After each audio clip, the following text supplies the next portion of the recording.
Hello mga ka-anime! Welcome back sa ating channel. At bago tayo mag-umpisa sa panibagong kwento, mag-i-intro muna tayo.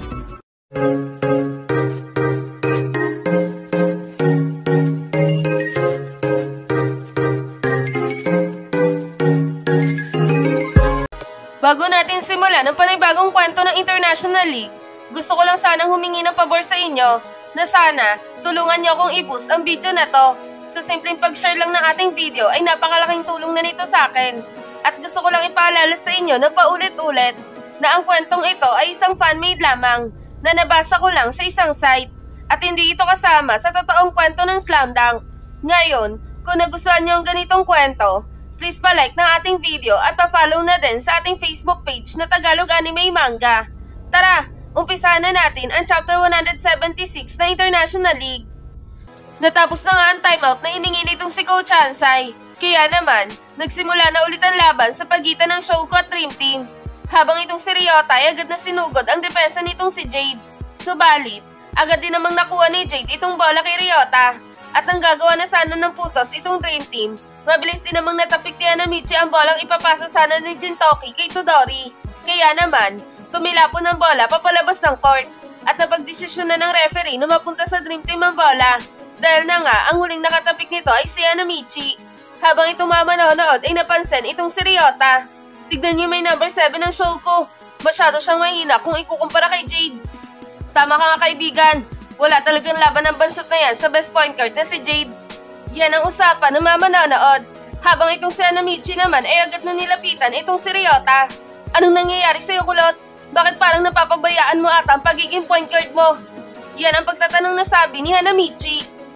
Pasensya ka na, Sakuragi. Nanggigigil na kasi ako. Dahil kanina pa ako pinapahiya ng gurang na yan. Nakakainis siya. Nasisira niya ang laro ko dahil sa ginagawa niyang play. Yan ang mahinang sabi ni Ryota. Napansin mo ba, Sendo? Na parang mas mabilis itong si Jade kumpara kay Miyagi. Na kahit mas mataas siya dito kay Miyagi, nagagawa niya ang kanyang trabaho bilang isang point guard. At nagagawa niyang mas tilang bola nung walang kahirap-hirap kay Miyagi. Yan ang sabi ni Fujima.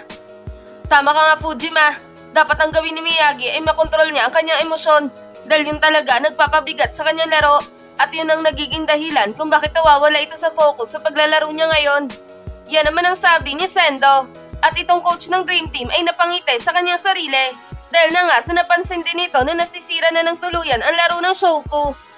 Isa talaga sa may potensyal na malalaro ko yung si Jade na kahit noong nakaraang taon ko lang siya nakuha para sa team ko, napakalaking tulong niya na talaga para sa pagdala ng bola.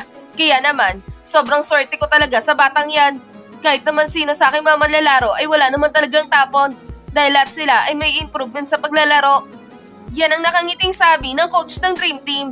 Sa kabilang banda naman, hawak na ng Dream Team ang bola at tinadala na ito ni Todori papunta sa kanilang basket. Habang itong si Rukawa naman ay agad na dinipensahan itong si Todori. Anong binabalak mo, Todori? Akala mo ba hayaan kita na makalusot sa amin? At kahit hindi ko pa talaga alam ang laro mo, titiyakin ko pa rin sa'yo na hindi mo magagawang makalusot sa depensa ko. Yan ang sabi ni Rukawa na talaga namang dumidepensa ng maigpit kay Todori. Habang itong mamanlalaro ng Dawan ay napansin ang pagbabago sa depensa ng Shouko. Tignan nyo, biglang nag-iba ang depensa ng Shouko dahil lahat sila ay dumidepensa ng man-to-man sa mamanlalaro ng Dream Team. Mukhang balak nilang pabagalin na opensa ng Dream Team ah. Yan ang sabi ni Yamato. Tama ka nga, Yamato. At sa tingin ko, ito talaga ang plano ni Coach Ansai.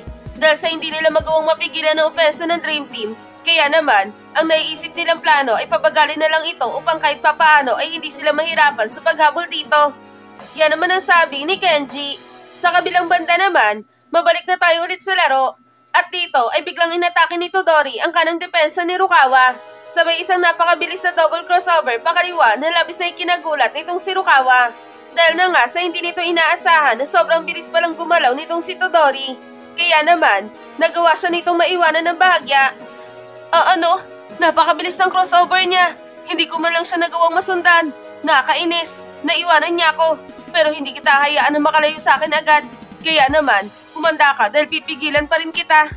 Yan ang sabi ni Rukawa sa kanyang sarili. Sabay habol kay Todori. Habang itong si Todori naman ay tuluyan nang naiwanan itong si Rukawa. At itong coach nila ay napangisi na naman sa kanyang sarili. Sa'yo ang taon na to, Todori. Kaya naman, ipakita mo sa lahat ng malalaro ng Shouko na hindi ka nila kayang pigilan. Yan ang sabi ng coach ng Dream Team. Habang itong si Todori naman ay nagawa ng makalapit sa kanilang basket. Sabay tumalon at takmang gagawa ng isang layup.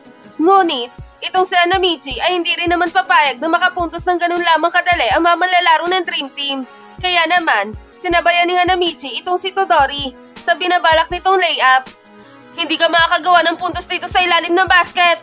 Dahil ako ang hari dito. Ang haring pipigil sa inyo. Ngayon, humanda ka. Dahil makakatikim ka sa akin ng isang malakas na supalpal. Yan ang sabi ni Hanamichi na talaga namang sinasabayan itong si Todori sa ere. Huwag ka ring umasang magagawa mo ako mapigilan pulang buhok. Dahil malabong magawa kong pigilan ng isang katulad mo lamang. Yan naman ang sabi ni Todori. Sabay hugot sa bola at ipinasa ito patagilid papunta kay Jintoki. Nalabis na ikinagulat talaga nitong si Hanamichi. Ano? Isang fake na naman. Nakakainis. Napapadala sa ang fake nila sa akin ah. Nakakaasar. Nadali na naman ako ng mga ungas na to. Yan ang sabi ni Hanamichi sa kanyang sarili na talaga namang nadali ng galaw nitong si Todori. Ngunit, laking gulat ang buong manlalaro ng Dream Team. Dahil na nga sa biglang sumulpot itong si Ryota sa direksyon nitong si Jintoki. At talaga namang nagawa nitong masalo ang bolang ipinasa ni Todori papunta kay Jintoki. Ano? Andun agad yung bansot na yun? Hindi ko siya nagawang mapansin ah. Nakakainis. Mukha na mabasa na ng bansot na yun ang aming galawa. O baka naman, nakachamba lang siya. Yan ang sabi ng coach ng Dream Team na talaga namang nagulat sa pagsulpot ni Ryota sa direksyon ni Jintoki. Huli ka! Ngayon, kami naman! Kami naman ang babawi sa inyo! Yan ang sabi ni Ryota. Sabay kuha sa bolang ipinasa ni Todori kay Jintoki. At ang hawak na ni Ryota ang bola, agad din naman itong napabulong sa kanyang sarili. Ngayon, sa tingin ko, ito na ang oras para makabawi ako sa mga pagkakamali ko sa aking mga kakampi. Hindi ko na kayo hahayaan pa na madismaya sa laro ko. Yan ang sabi ni Ryota sa kanyang sarili. Sabay dribble ng bola papunta sa kanilang basket. Habang itong si Rukawa naman ay mabilis na kumaripas ng takbo para sa isang pass break.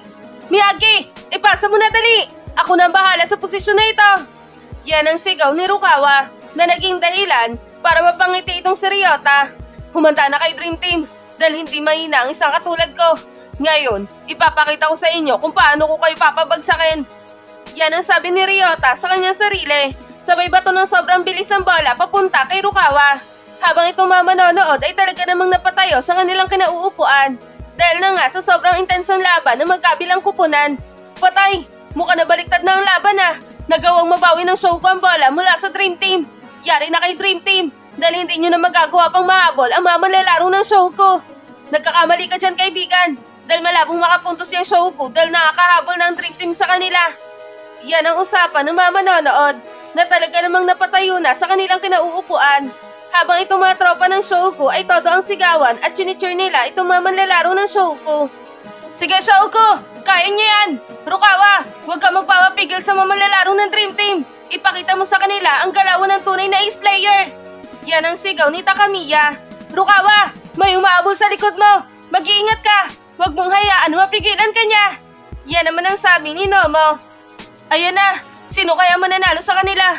Magagawa bang mapigilan ni Jintoki itong si Rukawa? O magagawa makapuntos nitong si Rukawa laban sa depensa ni Jintoki? Pero sana, makapuntos itong si Rukawa at sana hindi siya magawang pigilan itong si Jintoki. Yan naman ang sabi ni Mito.